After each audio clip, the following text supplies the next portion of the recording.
Hey guys, I'm going to show you a pretty interesting thing in the Poison Ivy corner vortex, and I'm going to show you how to do like a automatic timing and a manual timing.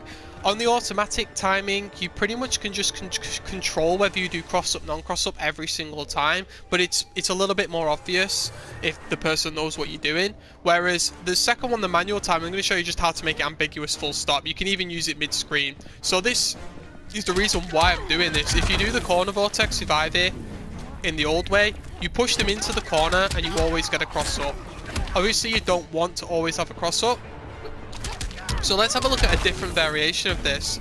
Now you can do stand switch and then do a slight pause into the jump over and you'll always cross up. So this is the automatic one. So if you just always want to cross up, you can basically just do that. And then for the other one, you want to walk back slightly and it's not going to cross up. So there's two little things here. You can either do stand switch, walk back to just get no cross up, even if you do cross them up in the corner, or you can just essentially do stand switch, very slight delay obviously accounting for the walk back, and then just always get the cross up in the corner. You don't have to do stand switch if you've got the timings in your head, but if you just need a little bit of an extra help, I found that stand switch was a good way of killing some frames without, you know, pushing them into the corner. Now let's have a look at the manual timing of this. You can actually make it cross up or not cross up, basically just even with a step backwards, and it's pretty much just a complete guess on the opponent, but it's a lot harder for you to execute.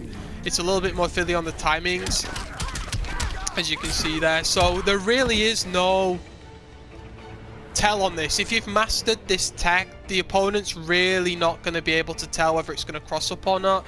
Obviously Poison Ivy's landing the same side every single time.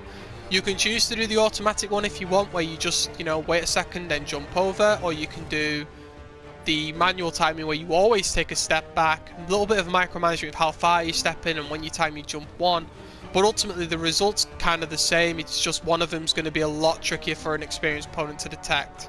So I hope you've liked this sort of little guide into a corner vortex. Hopefully this is going to help Poison Ivy players get a more consistent corner game going. She does have some of the most massive corner damage in the game if you can actually land it. I mean, that was going to be about what, 400 there. Then you're going to do, you can meter burn it into a restand, so you know, 400 damage into a restand into another 400 damage. It's quite a lot for 2 bars. So hopefully you guys can use this. Like and subscribe if you enjoyed it, and I'll see you next time.